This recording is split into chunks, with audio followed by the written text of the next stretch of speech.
तो और अभी का जो हमारा टॉपिक है वो जो न्यूमेरिकल क्वेश्चन आते हैं उनमें उनके लिए काफी इंपॉर्टेंट है। टॉपिक है जी इक्वेशंस ऑफ मोशन से रिलेटेड। देखने में काफी आसान टॉपिक लेकिन करने में काफी मुश्किल टॉपिक, क्योंकि इसके सिंपल सवाल आते हैं लेकिन स्टूडेंट्स गेस नहीं कर सकते कि किस वक्त कौन सी इक्वेशन यूज करना है। तो यहाँ पर मेरा मेन फोकस होगा कि आप लोगों को ये समझा सकूं कि किस तरह का सवाल है तो कौन सी इक्वेशन को यूज करना है आपने। ठीक है, अच्छा सबसे पहले इक्वेशंस लिख के जाते हैं। तकरीबन सबको ही आती होंगी इक्वेशन। सबसे पहली इक्वेशन है V F is equal to V I plus A T. Second equation है हमारे पास S is equal to V I T plus half A T square. और लास्ट इक्वेशन है two A S is equal to V S square minus V I square. अगर इसी equation में लिखा हो कि बॉडी स्टार्ट्स फ्रॉम रेस्ट, बल्कि इसको करने से पहले जरा इसमें देख लेते हैं कि 5 वेरिएबल्स हैं जो कि इक्वेशन ऑफ मोशन डिस्कस करती हैं। V F, V I, acceleration, displacement और टाइम। अगर आप इन इक्वेशंस में देखें स्टूडेंट्स तो आपको समझ आएगी कि पहली इक्वेशन में वी एफ है, वी आई है, ए है, टी है, लेकिन एस नहीं है। सेकेंड इक्वेशन में अगर आप देखें तो आपके पास वी एफ नहीं है, वी आई है, ए है, एस है और टी है। थर्ड इक्वेशन में अगर आप देखें तो आपके पास टी नहीं है, बाकी वी एफ भी है, वी आई भी है, ए भी है और एस भी है। अब अगर आप इसमें अगर आप ध्यान दें तो आपको पता चलेगा कि एक एक्सेलरेशन जो है वो तीनों में प्रेजेंट है और एक वेलोसिटी जो है वो इनिशियल वेलोसिटी जो है वो तीनों में प्रेजेंट है।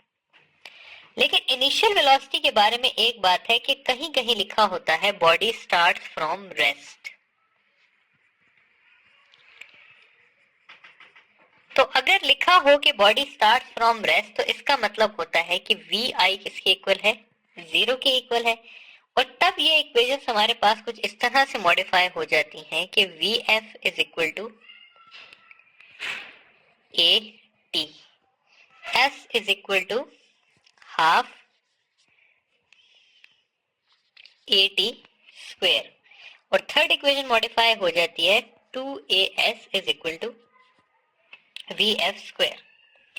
लेकिन यहां पर भी अगर आप देखें तो ए जो है वो सब में है। तो एक बात हमने समझ ली कि एक्सेलरेशन जो है वो हमेशा अगर होगा तो हम ये इक्वेशंस यूज कर सकते हैं, अगर हमें एक्सेलरेशन नहीं दी हुई तो हम ये इक्वेशंस यूज नहीं कर सकते। ठीक है, तो ये है एक तरीका कि कैसे इन इक्वेशंस को यूज करना है। सवाल करते हैं और देखते हैं कि इन इक्वेशंस को हम किस तरह से यूज कर सकते हैं। सवाल है, यहाँ पे इक्वेशंस भी टॉप पे लिख लेते हैं ताकि हमें डिसाइड करने में आसानी हो कि कौन सी इक्वेशन हमने यूज करनी है।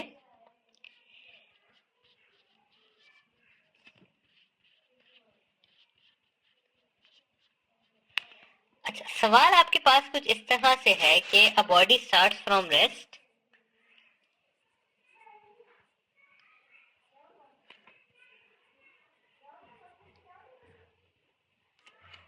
and moves with an acceleration of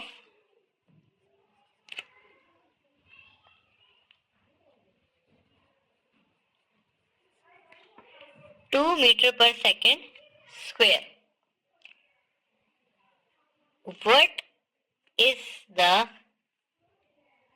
distance या displacement covered in 4 seconds? अब अगर आप इसको ब्रेक डाउन करें तो सबसे पहली चीज है कि बॉडी स्टार्ट फ्रॉम रेस्ट। अगर बॉडी स्टार्ट फ्रॉम रेस्ट है तो इसका मतलब है कि वी आई है लेकिन कितना है, 0 है।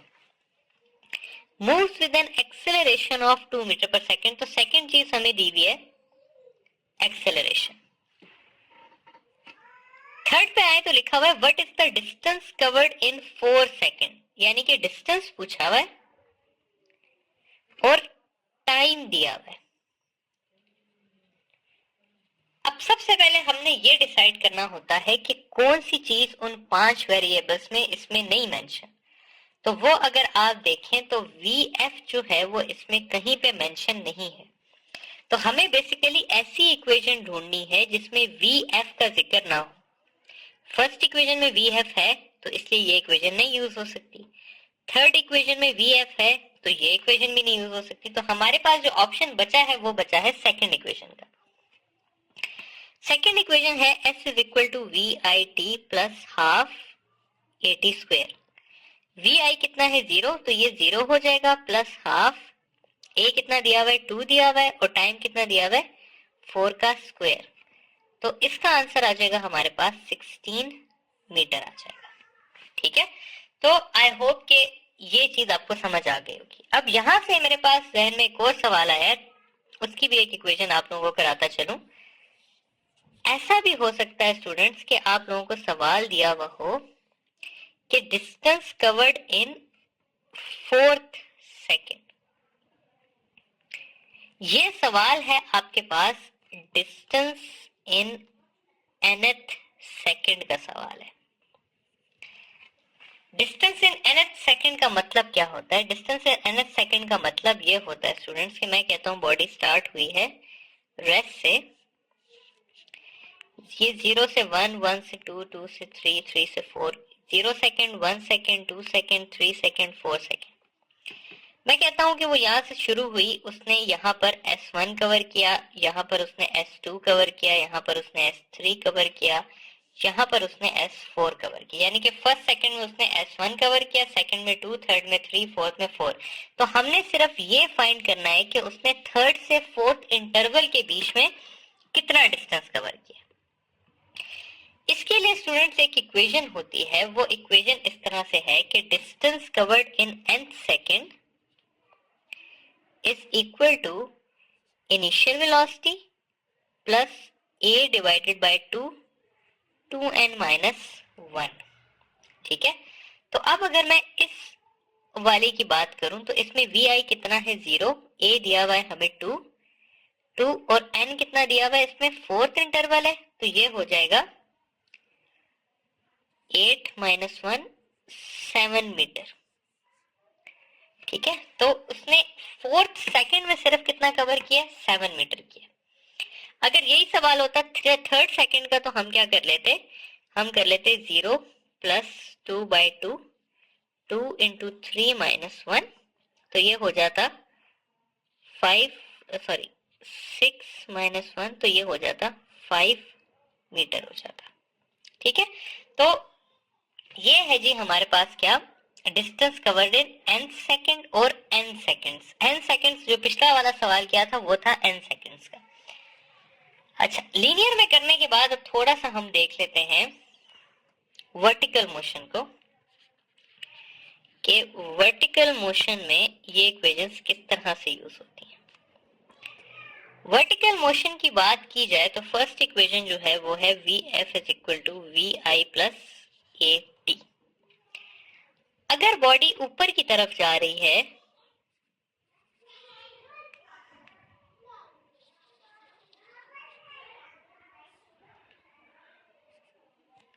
तो टॉप पे जो उसकी वेलोसिटी होगी यानी कि VF होगी वो हो जाएगी 0, बॉटम पे उसकी वेलोसिटी VI होगी, उसने हाइट कवर की होगी h और उसकी एक्सेलरेशन होगी -g। ठीक है, जबकि अगर वो बॉडी नीचे आ रही होगी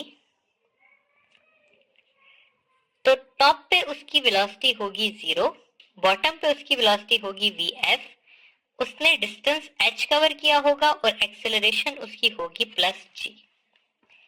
तो इस तरह से ये इक्वेशन कुछ यूं मॉडिफाई हो जाएगी कि VI is equal to GT ऊपर जाते हुए और नीचे आते हुए VF is equal to GT हो जाएगा। ठीक है, क्योंकि ऊपर जाते हुए VF 0 है और नीचे आते हुए VI 0 है। ये रिलेशन है बेसिकली हमारे पास। ये दोनों इक्वेशंस कब यूज होती हैं, ये दोनों इक्वेशंस हमारे पास यूज होती हैं वेलोसिटी टाइम रिलेशन में। इस तरह का सवाल किया होगा कि a body is dropped, dropped का मतलब होता है वी आई 0 है। What is its velocity after 2 second, तो उसके लिए कौन सी इक्वेशन यूज होगी, ये वाली इक्वेशन यूज होगी। ठीक है, तो ये फर्स्ट इक्वेशन है, वो किसका रिलेशन बता रही है हमें, वेलोसिटी टाइम रिलेशन है बेसिकली। सेकेंड इक्वेशन को देख लेते हैं। सेकेंड इक्वेशन है s is equal to V I T plus half A T square. ऊपर जाते हुए अगर बात करें तो अगेन ये सारी चीजें जो मैंने लिखी हुई है, इस हिसाब से ये इक्वेशन मॉडिफाई हो जाएगी, और ये इक्वेशन मॉडिफाई होके कुछ इस तरह से होगी कि V I T plus half A T minus half G T square, क्योंकि ए किसके इक्वल है, माइनस जी के इक्वल है। और नीचे आते हुए ये इक्वेशन कुछ इस तरह से मॉडिफाई हो जाएगी, एच की जगह मैं एच लिखूंगा यहाँ पे, अच्छा सॉरी, एच हो जाएगा हाफ जी टी स्क्वेयर। यहां पर ये जो इक्वेशन है ये बेसिकली हमें बताती है हाइट टाइम रिलेशन के बारे में। फॉर एग्जाम्पल सवाल इस तरह से आता है कि a body is dropped after 2 seconds it will cover height of how many meters, तो ये सवाल आ सकता है। थर्ड इक्वेशन की अगर हम बात करें तो थर्ड इक्वेशन है 2as is equal to V F square minus V I square. तो वर्टिकल मोशन में ये चेंज हो जाएगी हमारे पास, और ये हो जाएगी V I is equal to under root 2gh और V F is equal to under root 2gh। ये इक्वेशन बेसिकली हमें बताती है relation between velocity and height. और इसमें ये बात याद रखने की है कि ये जो है ये कवर्ड हाइट है। कवर्ड हाइट से क्या मुराद है, कवर्ड हाइट के लिए एक सवाल करते हैं कि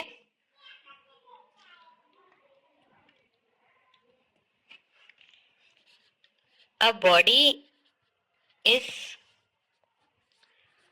dropped from a height of 15 meter, its velocity at a height of 10 meter is, ये बेसिकली सवाल है। सबसे पहले सवाल को समझते हैं कि सवाल किस किस चीज का रिलेशन है। तो सवाल हमें पूछी हुई है velocity at a height of, यानी कि वेलोसिटी हाइट रिलेशन है। अपवर्ड मोशन है कि डाउनवर्ड, तो ड्रॉप्ड हुई है तो क्या है, डाउनवर्ड मोशन है। डाउनवर्ड मोशन के लिए वेलोसिटी हाइट की अगर हम देखें तो ये इक्वेशन बनती है। ठीक है, तो इस इक्वेशन को आगे लेके चलते हैं।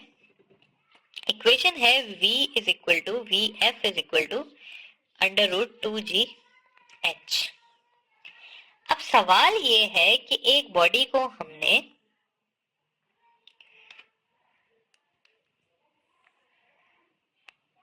फिफ्टीन मीटर की हाइट से ड्रॉप किया है और अभी वो पहुंची है 10 मीटर पे, तो यहां पर उसकी वेलोसिटी फाइंड करनी है। अब मैंने कहा था कि ये हाइट जो है ये क्या है, कवर्ड हाइट है, यानी कि ये वाला डिस्टेंस है। तो ये कितना होगा, ये होगा 5 मीटर। तो अब इस इक्वेशन में आप लोगों ने 10 मीटर यूज करना है या 5 मीटर, तो इसका आंसर है आपने 5 मीटर यूज करना है। तो ये हो जाएगा V F is equal to 2 into 10 into 5, 2 into ये 100 अंडर रूट आ जाएगा, 100 का अंडर रूट होता है 10 मीटर पर सेकेंड। तो ये हो जाएगा आपके पास आंसर इसका। ठीक है, तो आई होप कि ये चीज आप लोगों को समझ आ गई होगी। इसके बाद अब हम जाते हैं आपके पास जो लॉज ऑफ मोशन है उस पे। Laws of motion, laws of motion को पढ़ने के लिए हमें जो सबसे पहली चीज समझने की जरूरत है वो है फोर्स। ठीक है, फोर्स को कहा जाता है कि force is the ability to start और stop the motion of a body. Force की जो कॉमन इक्वेशन यूज होती है वो है हमारे पास ma, F is equal to ma, जो कि आती है हमारे पास सेकंड लॉ से। फोर्स की जनरल चीजों के बारे में बात की जाए तो फोर्स का जो SI यूनिट है वो है हमारे पास न्यूटन। 1 न्यूटन जो है वो हमारे पास इक्वल होता है 1 kg मीटर पर सेकंड स्क्वायर के। डायमेंशंस जो है वो है इसके हमारे पास MLT -2। CGS यूनिट जो है फोर्स का वो है डाइन, और 1 न्यूटन में 10⁵ डाइन्स होते हैं। और फाइनली जो फोर्स है वो क्या है, हमारे पास एक वेक्टर क्वांटिटी है। अच्छा, फोर्स अगर वेक्टर है तो उसके डायरेक्शन के बारे में थोड़ी सी बात कर लेते हैं। अगर फोर्स जो है वो लगे parallel to direction of motion, यानी कि मैं कहता हूं कि एक बॉडी है वो इस तरफ जा रही है राइट साइड पे, और मैं उसके ऊपर फोर्स भी लगाता हूं राइट साइड पे, यानी कि इसी तरफ लगाता हूं, तो क्या होगा, तो इसके रिजल्ट में उस बॉडी की वेलोसिटी इंक्रीज करेगी। ठीक है, अगर फोर्स लगती है एंटी पैरेलल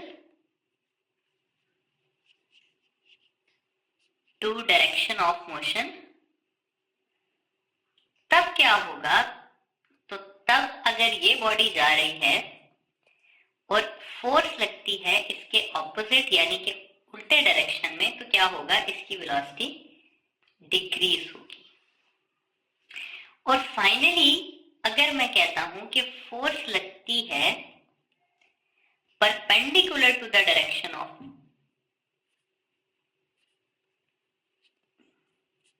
टू मोशन, तब क्या होगा, तब इस तरह से होगा कि कंसिडर ऐसे करें कि बॉडी जा रही है इस तरफ और मैं उस पर फोर्स लगाता हूं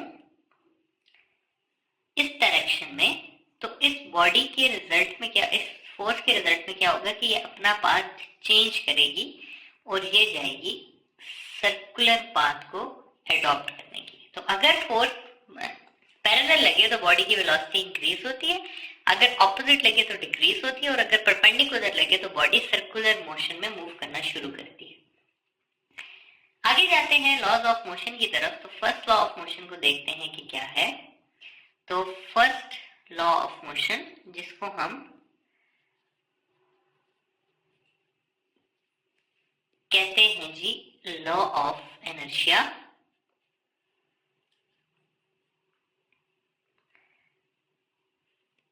ये लॉ हमें क्वालिटेटिव फोर्स के बारे में भी बताता है। तो इस लॉ को ये भी कहते हैं कि ये लॉ हमें क्वालिटेटिव फोर्स के बारे में बताता है। लॉ कहता क्या है कि अ बॉडी एट रेस्ट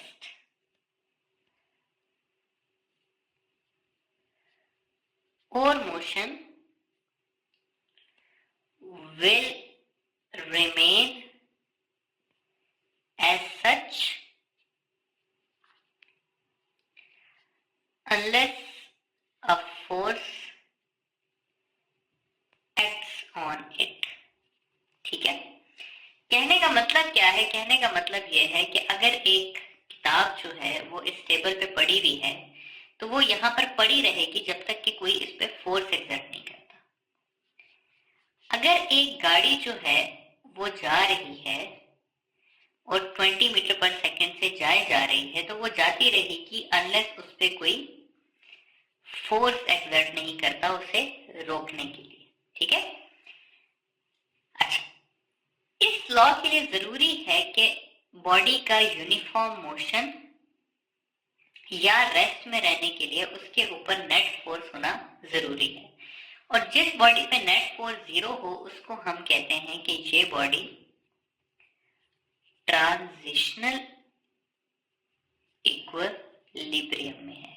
ठीक है, तो ये बात भी एक एडिशनल आप लोग याद रखें। सेकेंड लॉ ऑफ मोशन की तरफ जाते हैं, तो सेकेंड लॉ ऑफ मोशन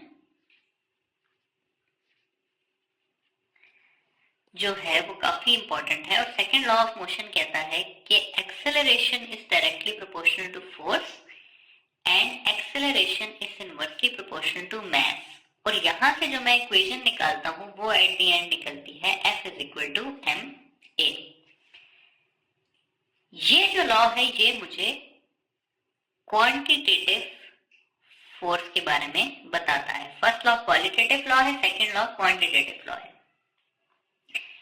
मजीद अगर इसको आगे देखें तो इसकी एक फॉर्म इस तरह से भी है कि F is equal to delta P by T या PF minus PI divided by T. यहाँ भी ये जो P है ये क्या है, चेंज इन मोमेंटम है। तो ये इस तरह से भी हमारे पास आ सकता है मोमेंटम से रिलेटेड। इसमें मजीद और कोई बात नहीं, इजी लॉ है, हमेशा से ये पढ़ते हैं F is equal to ma। I don't think so कि इसमें आपको ज्यादा और करने की जरूरत है। थर्ड लॉ की तरफ जाते हैं। थर्ड लॉ में एक दो बातें हैं जो कराना जरूरी है। तो थर्ड लॉ को अगर देखें तो थर्ड लॉ बेसिकली हमें डुअल नेचर ऑफ फोर्सेस के बारे में बताता है, और कहता क्या है कि every action force have an equal and opposite reaction force.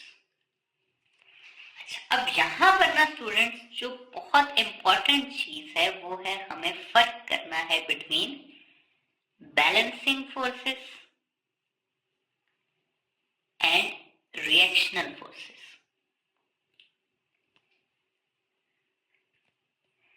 यहां पर जो बैलेंसिंग फोर्सेस होती है ना वो हमेशा एक्ट करती हैं ऑन द सेम बॉडी, जबकि एक्शन और रिएक्शन हमेशा एक्ट करते हैं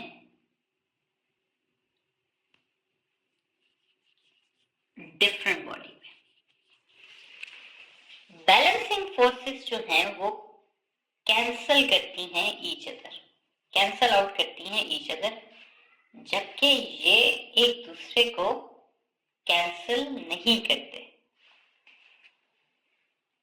एक्शन और बैलेंसिंग फोर्सेस जो हैं वो बॉडी को आइदर रेस्ट पे रखती हैं या यूनिफॉर्म मोशन में रखती हैं, जबकि जो एक्शन और रिएक्शन फोर्सेस हैं वो बॉडी को एक नेट एक्सेलरेशन प्रोवाइड करते हैं। एग्जाम्पल लेते हैं, मैं कहता हूं कि एक गाड़ी जो है वो जा रही है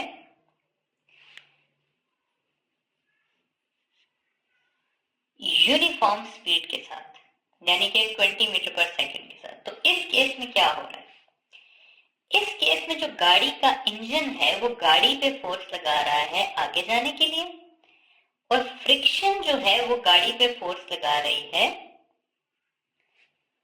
पीछे की तरफ उसको रोकने के लिए। ये दोनों फोर्सेस इक्वल हैं, इस वजह से बॉडी क्या है, यूनिफॉर्म मोशन से मूव कर रही है। तो इसमें देखिए बॉडी एक ही है, गाड़ी, इंजन भी गाड़ी पे फोर्स लगा रहा है, फ्रिक्शन भी गाड़ी पे फोर्स लगा रही है, दोनों इक्वल हैं, इसलिए एक दूसरे को कैंसल आउट कर रहे हैं, और as a result body uniform motion में मूव कर रही है। इसके मुकाबले में मैं कहता हूं एक परिंदा है, वो परिंदा जमीन पे एयर में फोर्स लगाता है, और एयर एज अ रिजल्ट उसके विंग पे फोर्स लगाती है, और नेट रिजल्ट क्या होता है, परिंदे का ऊपर जाना। पहली चीज डिफरेंट बॉडीज, एक एयर थी दूसरी विंग था, दोनों ने एक दूसरे को कैंसिल नहीं किया, और एज अ रिजल्ट इसके पास नेट एक्सेलरेशन आई और ये ऊपर की तरफ पुश हुआ। ठीक है, आई होप कि आपको बैलेंसिंग और रिएक्शन फोर्सेस में फर्क समझ आ गया होगा, और ये फर्क करना बहुत जरूरी है क्योंकि बात एक बहुत कॉमन सिनेरियो है, बच्चे सेंट्रीपिटल और सेंट्रीफ्यूगल को कहते हैं कि ये दोनों एक दूसरे को कैंसिल कर देती हैं। तो सेंट्रीपिटल और सेंट्रीफ्यूगल रिएक्शनल फोर्सेस हैं, वो बैलेंसिंग फोर्सेस नहीं है। ठीक है, तो ये हो गई बात हमारी लॉज ऑफ मोशन।